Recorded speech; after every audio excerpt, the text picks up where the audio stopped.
जिसने सींची जमीन वो तो काटेगा एक दिन फसलें हंसी की, फसलें खुशी की भी अपनी।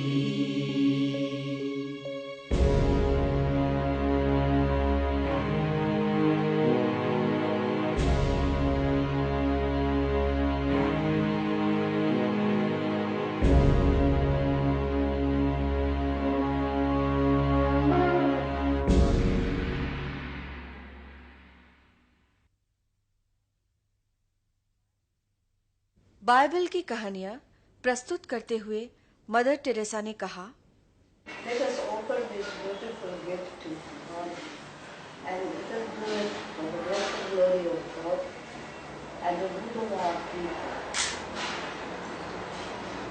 We all know the word spoken to us in the Bible. The Bible Bible ईश्वर की ओर से एक अनुपम उपहार है और इस उपहार का प्रसार हो ताकि ईश्वरीय प्रकाश फैले और मनुष्य जाति का भला हो। बाइबल का अर्थ ही है पुस्तक। ये पुस्तक दो भागों में बटी हुई है। एक ओल्ड टेस्टामेंट यानी पुराना नियम जिसमें प्राचीन ऐतिहासिक गाथाएं हैं, और दूसरा न्यू टेस्टामेंट यानी नया नियम जिसमें ईसा मसीह का जीवन और उनके प्रवचन हैं। सो प्रस्तुत है पुराना नियम और पुराना नियम से बाइबल की कहानियां।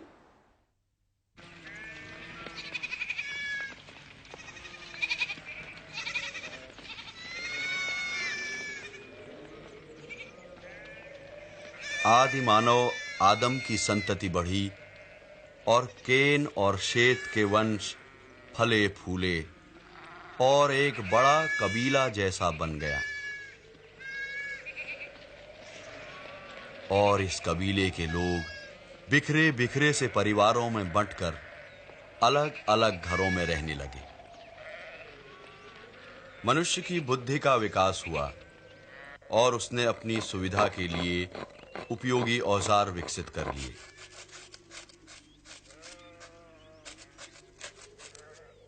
चमड़े के वस्त्र बनने लगे, पत्थर का इस्तेमाल हथियार के तौर पर और लकड़ी काटने के लिए कुल्हाड़ी बन गई।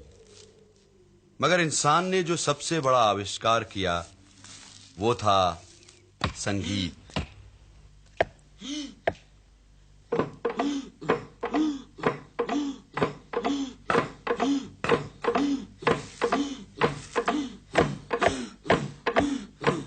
विकास ने मनुष्य को खेती बाड़ी के लिए हल दिया, मगर इसी विकास की एक देन और भी थी और वो था अपराध।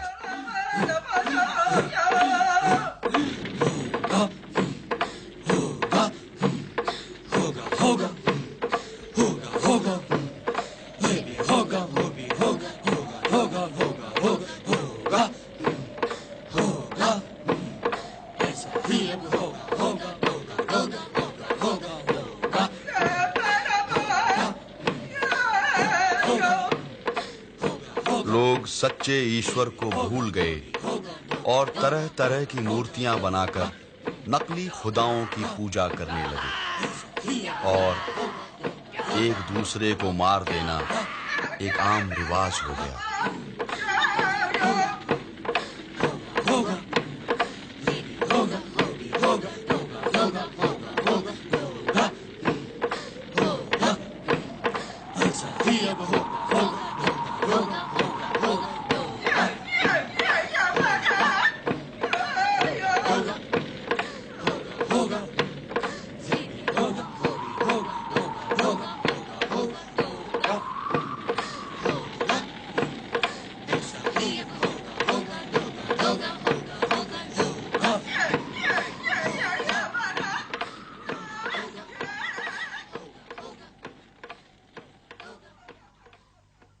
आदम के पुत्र शेत के वंशज नोहा की कहानी इन्हीं हालात में शुरू होती है।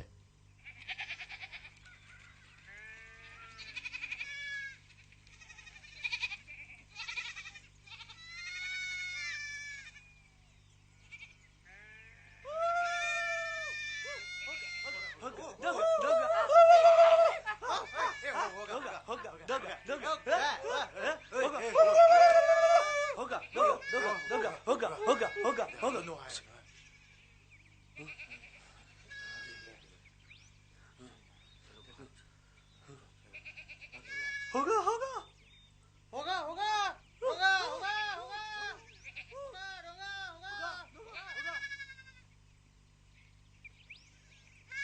बीवी जी पानी लाने हमको जाना चाहिए था। बहुओं को भेजने की क्या जरूरत थी? मालूम नहीं बाहर राक्षस ही राक्षस हैं। हम कहाँ हैं? हम हाँ बाबा। किसी दिन उठाकर ले जाएंगे ये लोग तुम्हारी बीवी सिला को। पत्थर मार के सर ना फोड़ दूंगी उनका। तुम चुप रहो, आइंदा से ऐसा नहीं होगा बाबा। मैं बहुत शर्मिंदा हूँ। पर वो सब लोग तो आपसे बहुत डरते हैं बाबा। बेटी सिला, कुदरत की सच्चाई यही है कि बुराई हमेशा अच्छाई से डरती है, मगर कब तक? किसी दिन इनकी हिम्मत बढ़ भी सकती है। ये लोग बुरे क्यों होते हैं बाबा? इसलिए कि अच्छे नहीं होते। और अच्छे क्यों नहीं होते? अच्छे इसलिए नहीं होते मेरी प्यारी सिला कि वो उसूलों को नहीं मानते। ये असूल क्या होते हैं? तू बहुत सवाल करती है। तेरा नाम सिला के बजाय सवालिया होना चाहिए था। हर वक्त सवाल करती रहती है। मगर बाबा, ये उसूल क्या होते हैं ये मैं भी जानना चाहता हूँ। बाबा रुको, ये तो हम भी जानना चाहते हैं।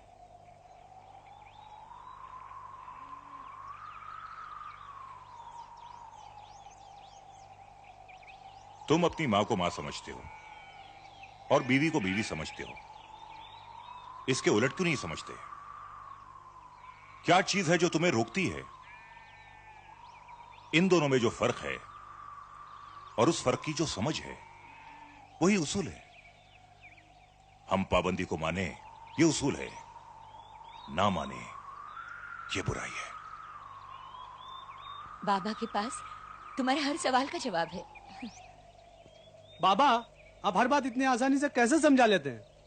बेटे, नजर साफ हो तो हर चीज साफ नजर आती है, और मुझे साफ दिखाई दे रहा है कि हम अपना वक्त बर्बाद कर रहे हैं। चलो काम पर चलते हैं। ये तांबे पर तुमने अच्छा काबू पा लिया। बाबा आदम होते तो तुम्हें बहुत शाबाश कहते। शैम, लकड़ी उठाओ और चलो। बाबा, बाबा, मगर इसके बाद एक सवाल ये भी पैदा होता है। तुम्हारा सर पैदा होता है। तुम अपना काम करो और हमें अपना काम करने दो। बहु पानी।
गए बच्चों।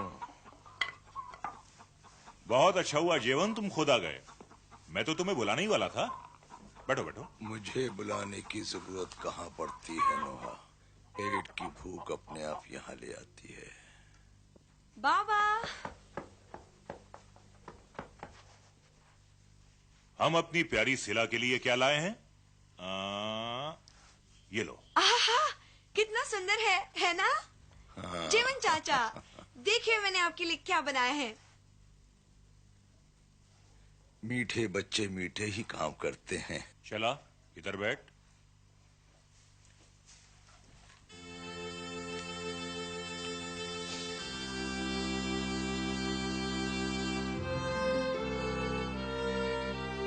ऐ सच्चे खुदा, भटके हुओं को राह बता, हम पर करम कर, हमें बचा, हमेशा नेक राह पर चला। हम तुझे आज भी नहीं भूले, हम तुझे आज भी याद करते हैं, हमें अपने नूर की रोशनी कर अता, ऐ सच्चे खुदा, आमीन। बाबा ने भेजा है आपको लाने के लिए। जेवन चाचा, बाबा ने कहा है आज आप हमारे घर पर सोएंगे, मालूम? अच्छा है ना? तब तो बहुत गहरी नींद आएगी बेटी। वो तो है।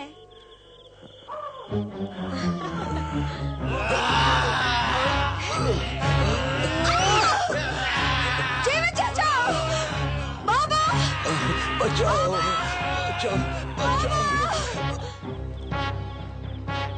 बाबा, क्या हुआ? बाबा, वो लोग जीवन चाचा को उठा कर ले गए बाबा। वो राक्षस उन्हें मार डालेंगे। उन्हें बचा लो बाबा, उन्हें बचा लो।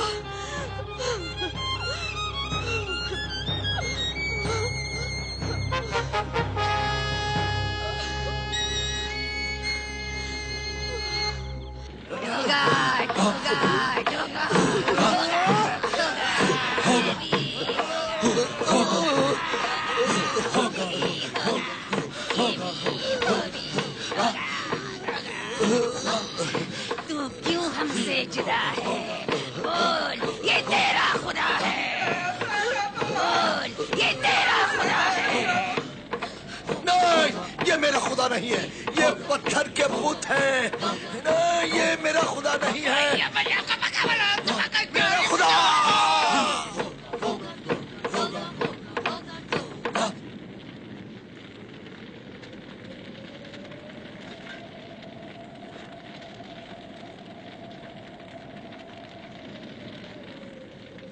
जिंदगी देने की ताकत नहीं रखते हो तो जिंदगी लेने का हक किसने दिया है तुम्हें? हमारे खुदाओं ने। सच्चे खुदा ने कहा था कि भाई भाई का खून नहीं करेगा। तुम किन खुदाओं की बात कर रहे हो? ये खुदा, ये खुदा, ये खुदा। हाँ, इस अंधे को खुदाओं के ये बुत नजर नहीं आते। बुत ही नजर आ रहे हैं, खुदा नहीं। नूहा, नूहा, हम अपने खुदाओं की बेहुरमती बर्दाश्त नहीं करेंगे। ये हमारे खुदाओं का हुक्म है। इन खुदाओं का? इन खुदाओं को तुमने अपनी सहूलत के लिए इजाद किया है ताकि रंग रलियां मनाओ तो कोई रोके नहीं, अय्याशी की नापाक जिंदगी गुजारो तो कोई टोके नहीं। ये मत भूलो कि जिस सच्चे खुदा का बंदा मैं हूं वही तुम्हारा भी खुदा है। बुला सकता है तू अपने खुदा को, दिखा सकता है तू अपने खुदा को। देख, हमारे खुदाओं का करिश्मा देख। डोगा, डोगा, डोगा, डोगा, डोगा, तेरा बंदा बन जाएगा। आज नहीं तो मर जाएगा। खामोश! तुम लोगों पर सच्चे खुदा का कहर टूटेगा।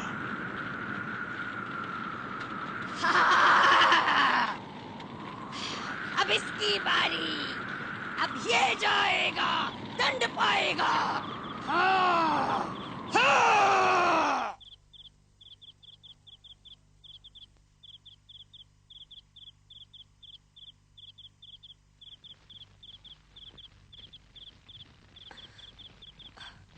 क्या हो बाबा?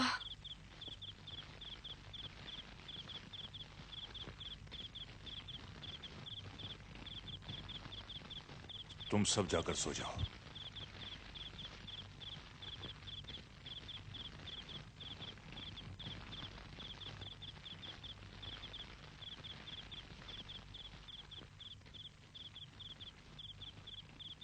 ऐ सच्चे खुदा,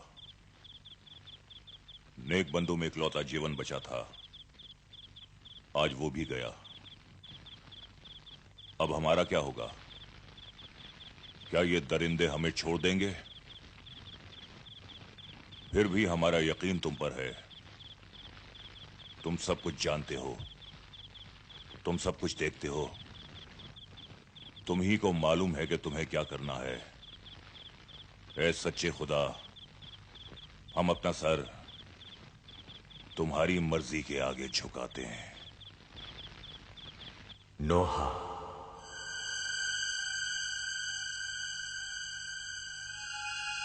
नोहा,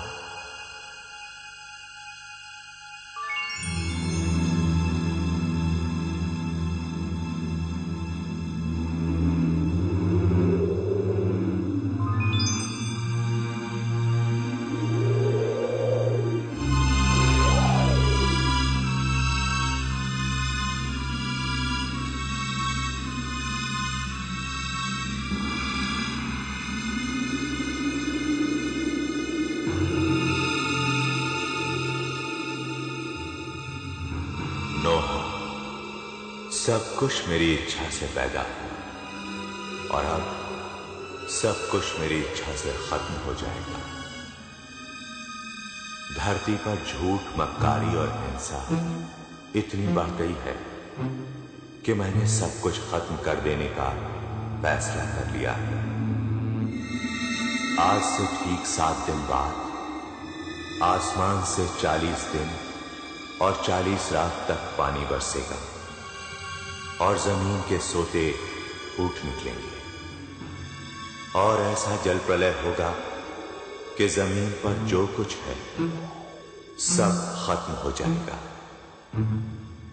इसीलिए तुम्हें मेरा आदेश है कि अच्छी गोफर की लकड़ी से एक बहुत बड़ी कश्ती बनाओ, 300 हाथ लंबी, 50 हाथ चौड़ी और 30 हाथ ऊंची। और फिर तुम धरती के हर जाति के पशु, हिंस और घरेलू, जोड़े जोड़े में, यानी नर और मादा, और आकाश में उड़ने वाले हर तरह के पक्षी, इन सब को तुम जमा करोगे और कश्ती में रखोगे। और फिर तुम खुद अपनी बीवी समेत और अपने लड़कों और उनकी बीवियों समेत कश्ती में चले जाओगे। और जब सैलाब आएगा तो तुम सब बचे रहोगे। और फिर जब सैलाब खत्म होगा तो तुम सब एक नई दुनिया शुरू करोगे।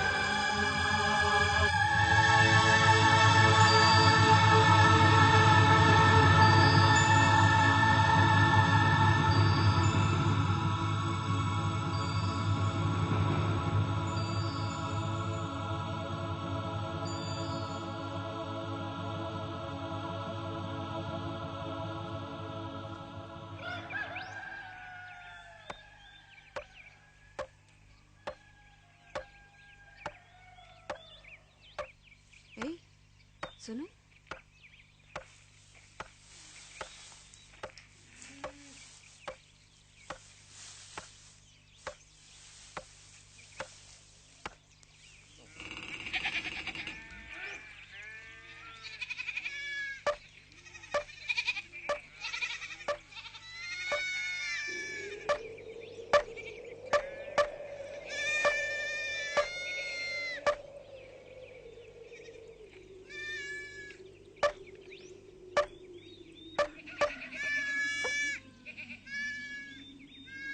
उस पत्थर से यहां तक 300 हाथ होते हैं। आप क्या बना रहे हैं बाबा?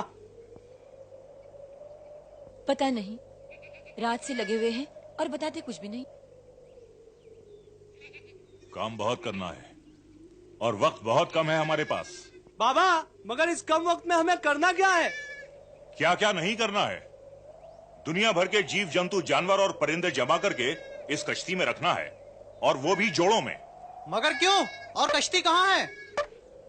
कश्ती भी बनानी है। सबसे पहले कश्ती ही बनानी है। शैम, तुम गोफर के पेड़ों से लकड़ियां काटोगे, जैपित रस्सियां बनाएगा, हम राल बनाएगा, औरतें अनाज जमा करेंगी। मगर बाबा क्यों? और हम इस कश्ती का क्या करेंगे?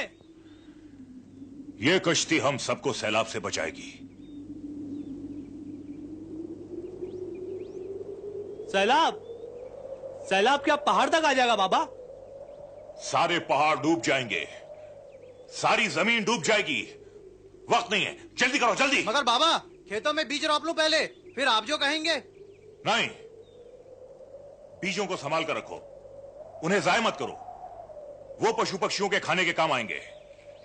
चलो जल्दी मेरे साथ जंगल में। खुदा ने मुझे ये सब करने का हुक्म दिया है, और पशु पक्षियों को बचाने का भी।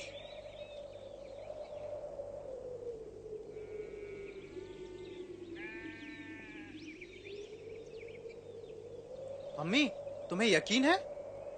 सवाल यकीन का नहीं, हुक्म मानने का है।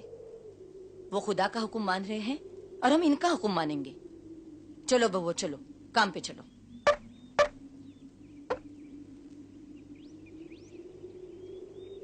कश्ती, सैलाब, ये सब तो कहानी की बातें लगती है।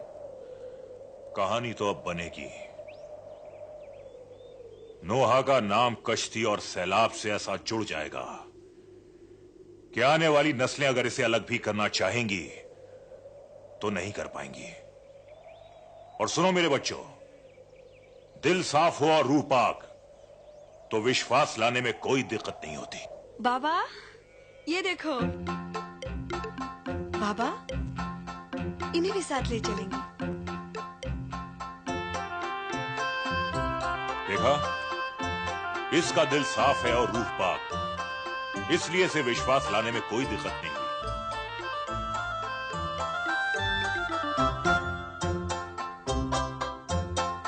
चल बेटी, मेरा हाथ बटा। जी बाबा। हाँ, रस्सी लेकर पीछे जा, और पीछे, और पीछे, बाएं जा, और बाएं जा, हाँ, और बाएं जा, हाँ, रुक जा।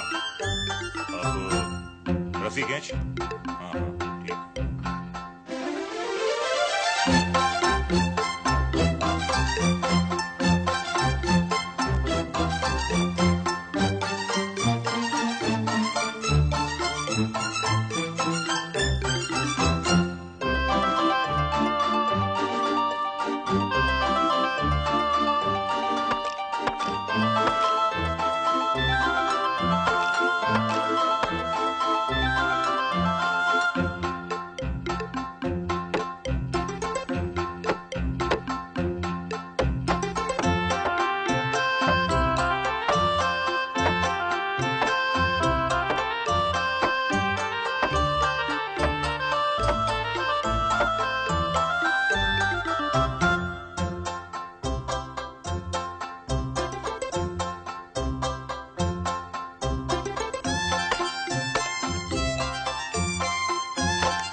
आसमान भी खाली है, बादल भी खाली।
सुनो सुनो, नुआ समुंदर को बांध के लाएगा।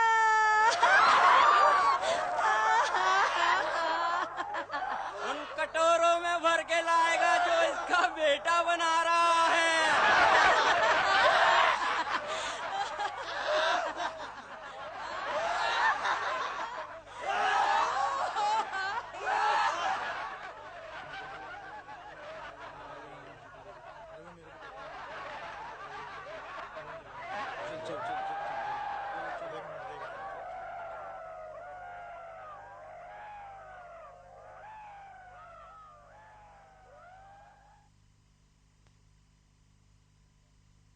बच्चों, काम करो अपना।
बेटे जल्दी करो, अब हमारे पास वक्त बिल्कुल नहीं है।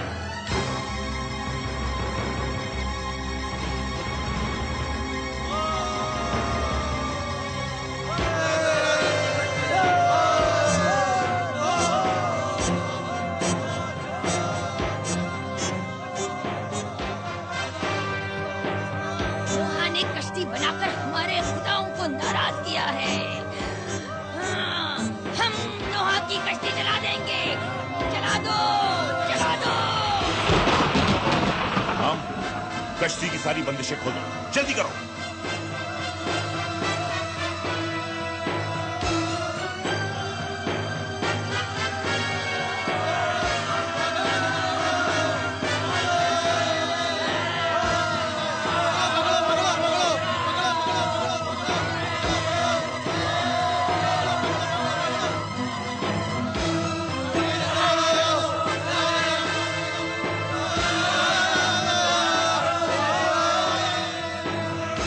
रस्सियां खोल दो, दरवाजा बंद हो जाने दो, जल्दी करो। बाबा मगर हैम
खुदा, ऐ मेरे खुदा, ऐ सच्चे खुदा, राह भी तू है, मंजिल भी तू है, नोहा की कश्ती भी तू है, कश्ती का ना खुदा भी तू है, नोहा और उसका खानदान और ये सब बेजुबान अब तेरे हवाले है, ऐ मेरे रहनुमा।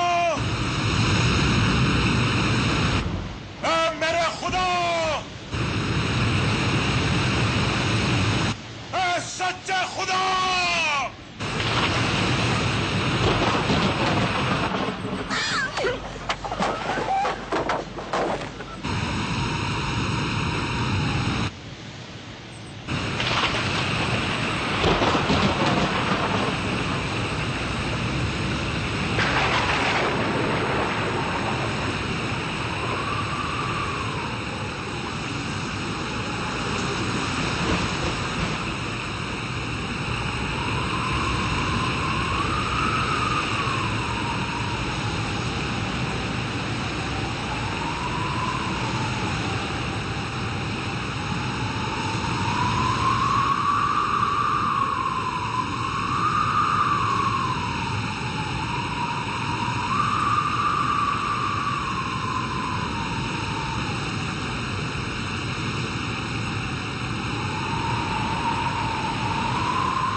चालीस दिन और 40 रात तक बारिश होती रही।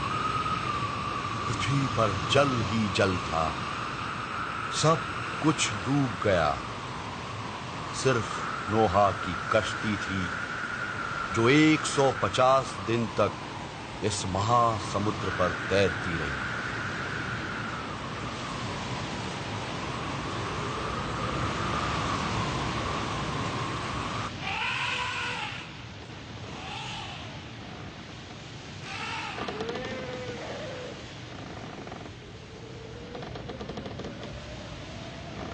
अंदर तो बहुत अंधेरा हो गया है।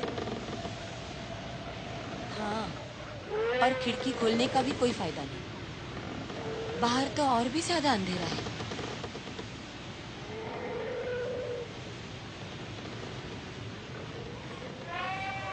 बाबा, मेरे पास कुछ ऐसे जीव हैं जो अपना दिया खुद उठाकर चलते हैं। ऐसा कौन सा जीव है? मैं तो किसी को बोला नहीं। आप भूले नहीं, मगर मैं 2 की जगह कितने सारे लाई हूँ। ये देखिए।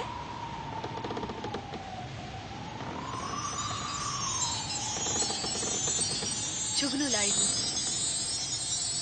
इतने सारे जुगनुओं से एक दिए जितनी रोशनी तो हो ही जाएगी।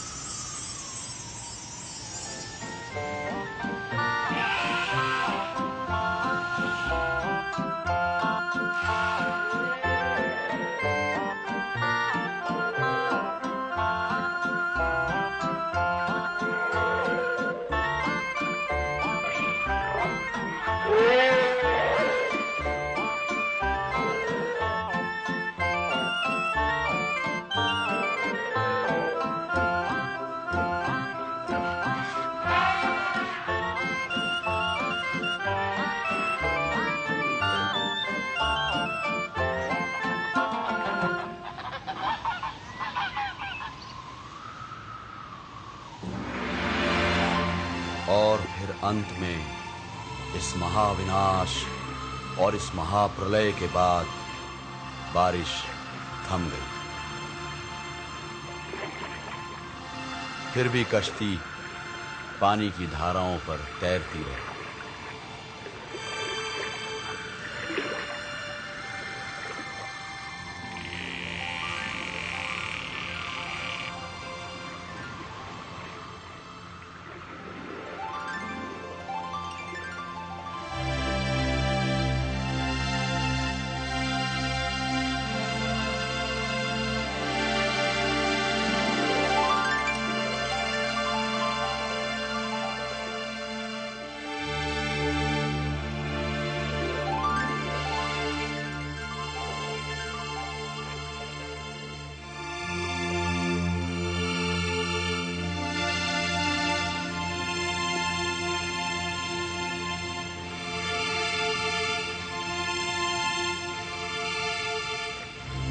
और फिर पानी घटने लगा। इसमें भी बहुत बहुत दिन गए और फिर नोहा की भटकती हुई कश्ती आर्मीनिया में अरारत के पर्वत पर स्थिर हो गई।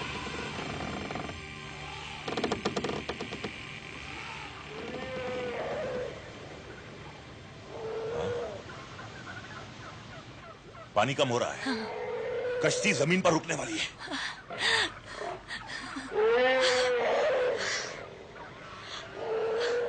हम बाहर जा रहे हैं। सुना, हम बाहर जा रहे हैं। देखा मेरे बच्चों, खुदा हमेशा सब्र करने वालों का साथ देता है। खुदा बहुत बड़ा है। वो हमारे सब्र का हमारा इम्तिहान खुदा बहुत बड़ा है।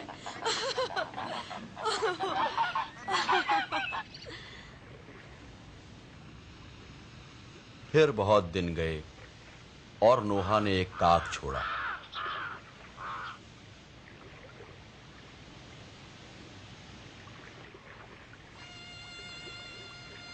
इंतजार किया पर वो लौटा नहीं।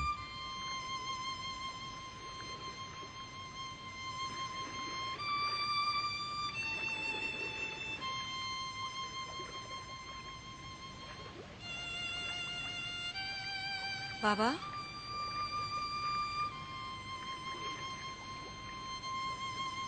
फिर नोहा ने जमीन की सुध लेने को एक फाख्ता उड़ाया।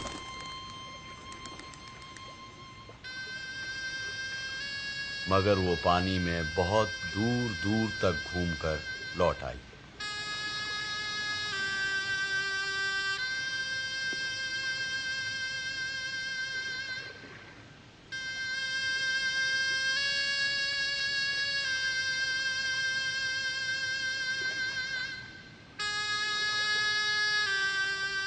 और फिर 7 दिन के इंतजार के बाद एक और फाख्ता उड़ाई गई।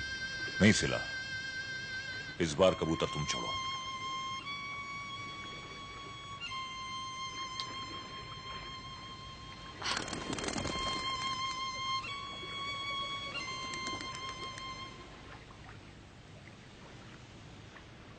बाबा, वो देखो।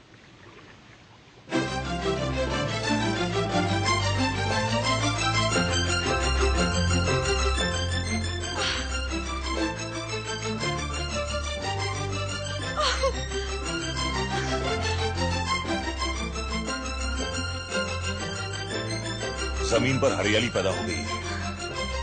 कुछ ही दिनों में हम खुदा की मेहरबानी से फिर से जमीन पर चलते फिरते नजर आएंगे। ऐ खुदा, तेरा लाख लाख शुक्र है।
आकाश में एक इंद्रधनुष प्रकट हुआ और ये इंद्रधनुष प्रतीक था खुदा और नोहा के बीच इस वचन का कि अब कभी सैलाब नहीं आएगा।